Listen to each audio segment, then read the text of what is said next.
Hi everyone, hope you are having a great day today. We went to a few nice Chinese restaurants, so we took some pictures of the food. I thought I'll just share it here so you can have a look. So this is called xiao mian, which is like a typical Chinese steamed pastries that you can either have for breakfast, lunch, or light snack. So this one on the bottom right is essentially like shrimp stuffings in a yellow sort of pastry with some fish eggs on top, you can see. So they actually steam this for about 20 minutes. There's different flavors ones one. So you don't have to obviously have the shrimp. You can get the pork, there's chicken, there's vegetarian. It is very juicy, so it's not dry at all. And because they steam it for so long, it's very, very soft. So when you bite into it, it doesn't take a lot of effort and the flavoring is very good. You can also try the vegetarian one and cabbage, some nice veg. But yeah, if you're a meat eater, definitely go for the seafood or the pork. The pork is also very good. And then you can see there's some nice sauces. The um, black liquid is just a simple soy sauce, and the sort of light red is like a chili vinegar. So that's also very nice. It's quite refreshing. And then this pastry on the top left. So the big white bun is like a mantou. So that's literally just steamed dough. But they do add sugar and salt to the dough when it rises, and they do leave it for quite a long time. So the size actually gets very big, and after they steam it, it's so soft. So when you break a piece off, it's like hot, it's steaming, it's very good, and you can eat it with vegetables, with meat. It's a substitute for like bread or rice or potato. Yeah, it's very fluffy. And then these small sort of two pastries are like baozi. So what that is essentially a dough, and then the filling inside is either different flavors. You can get mince, you can get chicken, you can get veg, and then they also add some um, sort of fish oil and oyster sauce. So it is also very juicy, not dry at all. It's very hot when you bite into it. Yeah, it's very well cooked, and it's one of those traditional Chinese food. This is essentially a stir-fried dish. So there's some calamari you can see, there's some shrimp, and a mixture of vegetables. So in the Chinese culture, you actually have a lot of stir-fried dishes. It's much healthier than if you was just to deep fry. And this place actually use olive oil, so they don't use the normal oil. The olive oil is much more healthier, and you actually can taste it when you're eating the food. So the calamari, they actually sort of boil it, and then they season it before they put it into the stir fry. And then the vegetables, you can choose pak choy. There's some Chinese cabbage, carrots, mushroom, and then they stir fry everything, add the seafood.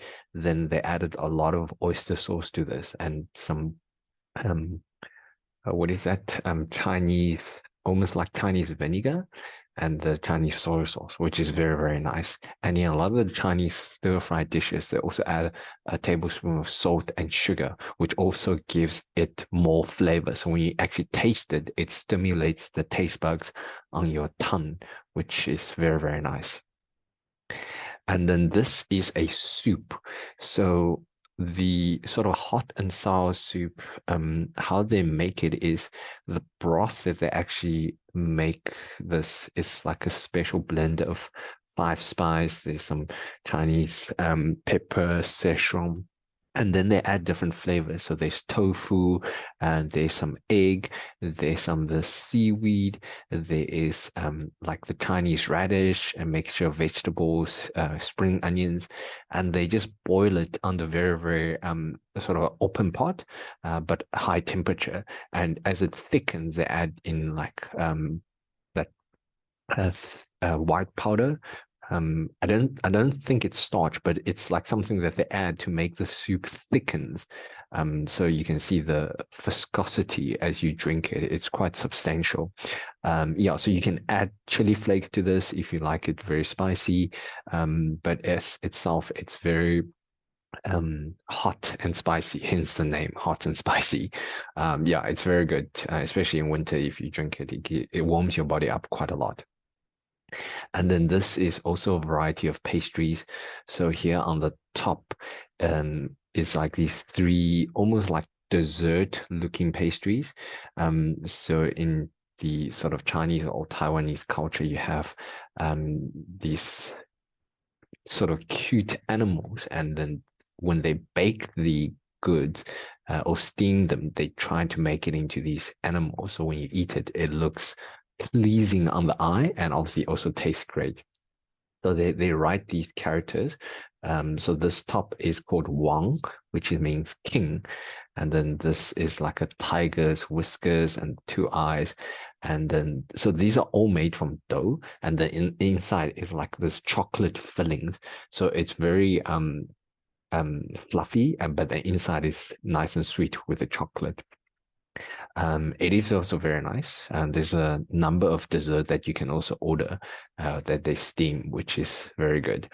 And then this picture on the bottom left is the steamed like 小笼包, which is like the filling here is very thin, so you can almost have a see-through on the inside.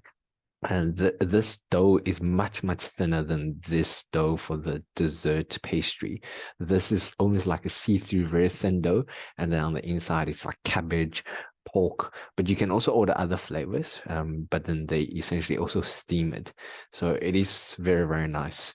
I haven't seen many steamed food outside of the sort of Asian culture. Like in the West, you don't really have steamed things to eat. You have like bread that you bake. In India, you have curries, and then obviously Mexico, you have tortillas. But like the steamed food, that way of cooking is, I think it stems from the olden days in China, where people were sort of very poor and they didn't have a lot of pots and pans. So then when they boil water, they realize there's that steam that comes off. You can actually use that to cook. So in the olden days, people actually made these out of bamboo shoot because that was wildly accessible in China. So that either you would just cut it and make it into like almost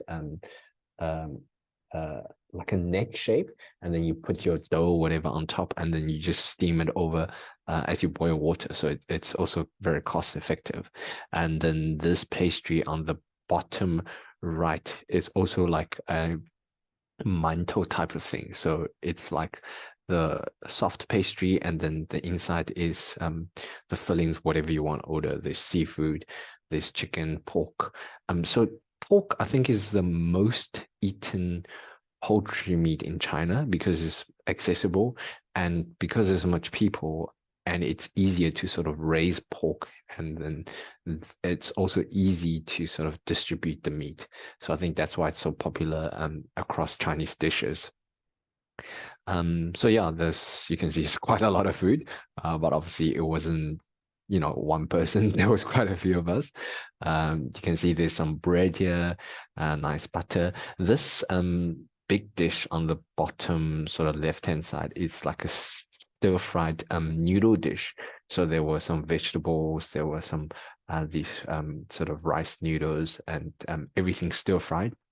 A lot of the food here, you also see there isn't a lot of protein. It's mostly vegetables, accompanied by baked goods.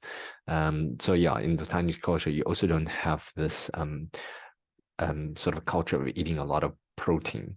Whereas in the West, you might have like a big braai and things like that. But yeah, it was very nice. We had jasmine tea, which was also like a palate cleanser.